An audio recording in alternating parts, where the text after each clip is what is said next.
So panchayat ఎన్నికలకు సంబంధించి ఒక కీలకమైన అప్డేట్ ఇది. అన్ని వార్తలు లెక్క కాదు, మంచిగా శ్రద్ధగా వినూర్రి. ఈ కుల ధృవీకరణ పత్రం ఇది రిజర్వేషన్ల ప్రకారం అయితే ఎన్నిక జరుగుతున్నాయి కదా, అయితే ఏదైతే మీకు కేటాయించిన రిజర్వేషన్లో మీరు అదే రిజర్వేషన్కు చెందిన వాళ్ళ కాదా అని చెప్పేసి అయితే ఎన్నికల కమిషన్ అనేది గుర్తించాలి కదా. మీరు నామినేషన్లు వేయాలి కదా, నామినేషన్లు వేసే సమయంలో మీ కుల ధృవీకరణ పత్రం చూపెట్టాలి కదా. అయితే ఇక్కడనే చిక్కొచ్చి పడ్డది. చాలామంది సడన్గా ఆ రిజర్వేషన్ వస్తుందని తెలియక లేదా సర్టిఫికేట్ లేక ఆగమాగమవుతున్నటువంటి పరిస్థితి అయితే ఉంది. సో అట్లాంటి వాళ్ళకి మరి ఏమైనా వెసులుబాటు ఉందా? కుల ధృవీకరణ పత్రం ఆలను ఇదివరకు లేదు, ఇప్పుడు కొత్తగా పొందడానికి వీలు లేదు, కొత్త కుల ధృవీకరణ పత్రం తీసుకోవడానికి అవకాశం లేదు.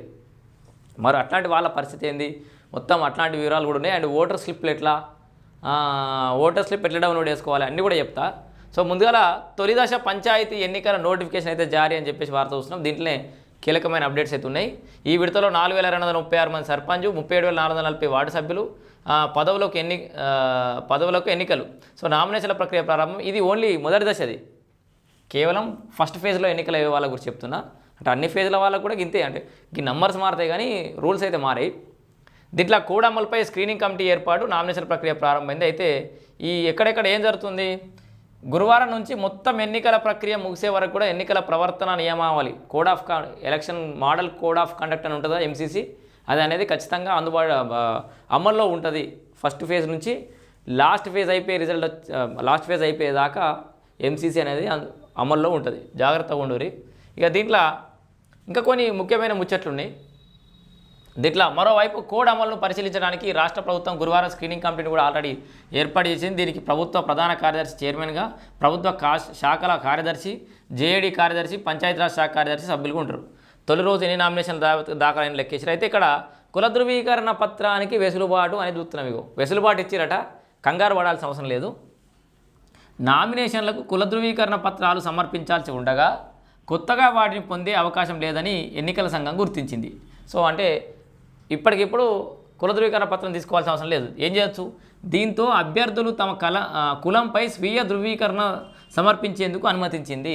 సెల్ఫ్ డిక్లరేషన్ అంటారు, అఫిడవిట్లో ఉంటుంది, అఫిడవిట్ అన్నట్టుగా మీకు అర్థమయ్యే భాష చెప్పాలంటే బాండ్ పేపర్ మీద మీరు సెల్ఫ్ డిక్లరేషన్ ఇచ్చుకోవాలి. ఏంది, నేను పలానా పేరు, పలానా ఊరు, నేను పలానా కులము, నేను ఈ కులంలో దీనికి సంబంధించిన ఈ కేటగిరీకి సంబంధించిన వ్యక్తిని అని చెప్పేసి ఫస్ట్ మీరు సెల్ఫ్ డిక్లరేషన్ ఇస్తారు. అప్పుడు అరే మీరు కాగితాల మీద సంతకం పెట్టినట్టు లెక్క. ఆ తర్వాత మీది కులం కాదని చెప్పేసి ఇంకెవరైనా అబ్జెక్షన్ చేసినా, తర్వాత అది చేసినా అప్పుడు మీరు తప్పుగా సమాచారం ఇచ్చారని ఎలక్షన్ కమిషన్ మీ ఎన్నిక రద్దు చేసే అవకాశం ఉంటుంది. సో ఇప్పటికిప్పుడు మీరు కుల ధృవీకరణ పత్రం తేలేకపోతే ఇగో ఇట్లా కులంపై స్వీయ ధృవీకరణ పత్రాన్ని సమర్పించవచ్చని ఎన్నికల కమిషన్ చెప్పింది. ఇక కుల ధృవీకరణ పత్రాలు, క్యాస్ట్ సర్టిఫికేట్ల గురించి ఆగం కావద్దు. రాష్ట్ర వ్యాప్తంగా ఉన్నటువంటి సర్పంచ్ అభ్యర్థులందరికీ, యాస్పిరెంట్స్ అందరికీ కూడా చెప్తున్నా, క్యాస్ట్ సర్టిఫికేట్ గురించి పరిశాన్ అక్కర్లేదు, సెల్ఫ్ డిక్లరేషన్ ఇయ్యి. ఇక ఓటర్ స్లిప్ని ఎట్లా డౌన్లోడ్ చేసుకోవాలి, పౌరులు తమ ఓటర్ స్లిప్లను డౌన్లోడ్ చేసుకోవడానికి టీఈ పోల్, సో ప్లే స్టోర్లోకి పోయి టీఈ పోల్ అనే మొబైల్ అప్లికేషన్ను రూపొందించింది. సో ప్లే స్టోర్లో ఉంచినట్లు రాష్ట్ర ఎన్నికల సంఘమే తెలిపింది. అప్లికేషన్ను ఇన్స్టాల్ చేసుకోవడానికి అందులో ఫిర్యాదులను సైతం అప్లోడ్ చేసి వాటి పరిష్కార ప్రగతిని ట్రాక్ చేయవచ్చని అయితే వెల్లడించింది. ఇప్పటి నుంచే టీఈ పోల్ అని అందరూ యాప్ వేసుకొని, నా ఫోన్లో స్టోరేజ్ లేనట్టుంది చూపెట్టండి, నీ ఫోన్ రాదని ఒకసారి. సో ప్లే స్టోర్లో పోయి టీఈ పోల్ అని కొట్టురి. దాంట్లో ఇప్పుడు ఎవరైనా సర్పంచ్ అభ్యర్థులుగా నేను కొంతమందికి వాళ్ళు ఏ వార్డు ఉన్నారో వాళ్ళకే తెలుస్తలేదు, వాళ్ళ ఓటర్ ఐడి వచ్చిందా లేదో తెలియదు. ఇట్లాంటి పరిశాన్ లేకుండా టీఈ పోల్ అనేది డౌన్లోడ్ చేసుకొని మీ ఓటర్ ఐడి చూసుకొని, అట్లనే మిగతా అభ్యర్థులు లేకపోతే మిగతా వాళ్ళు ఎవరైనా ఇబ్బంది పెడుతురు అంటే ఏమైనా తప్పులు ఎలక్షన్ రూల్స్కు విరుద్ధంగా ఏమైనా పనిచేస్తున్నట్టే కూడా ఇలానే కంప్లైంట్ చేయొచ్చు. ఫిర్యాదులు అప్లోడ్ చేసిన వాటిని డైరెక్ట్గా అప్లోడ్ చేసి దాని ట్రాకింగ్ అంటే స్టేటస్, ఇప్పుడు మనం పోస్ట్ పంపిస్తే అట్లా స్టేటస్ ఎట్లా చేయగలుగుతాం అట్లా చేయగలుగుతాం. ఇగో ఒకసారి చూడరి, ఇగో టీఈ పోల్ అని ఉంటుంది, center for good governance Hyderabad. So play స్టోర్లోకి పోయి టీఈ పోల్ అని కొట్టాలి, కొట్టంగానే ఇట్లా వస్తుంది. దీంట్లో ఏమేమి ఉన్నాయో చూపిస్తా.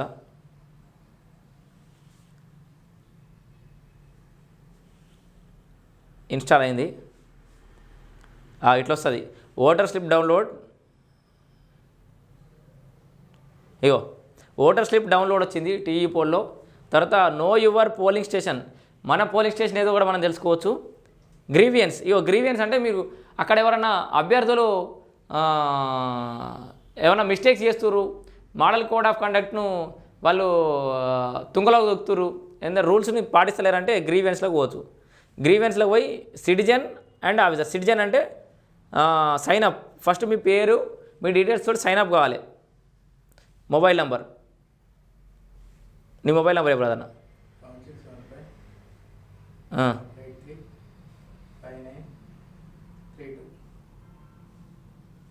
ఇట్లా సెండ్ ఓటీపీ అనాలి.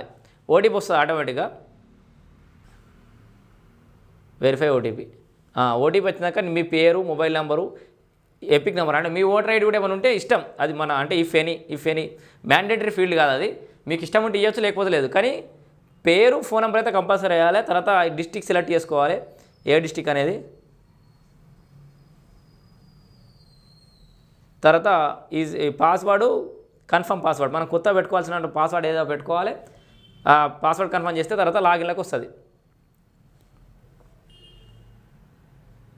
లాగిన్లోకి వచ్చిన తర్వాత గ్రీవియన్స్ అనగానే ఇక్కడ యూజర్ నేమ్ పాస్వర్డ్ కొట్టి మళ్ళీ లోపలికి పోయి మీరు కంప్లైంట్ను రిజిస్టర్ చేయొచ్చు. ఇక దీంతోపాటు ఓటర్ స్లిప్ డౌన్లోడ్, మీరు ఏ పోలీస్ స్టేషన్లో ఉన్నారో కూడా తీసుకోవచ్చు. ఇక ఓటర్ స్లిప్ డౌన్లోడ్ కూడా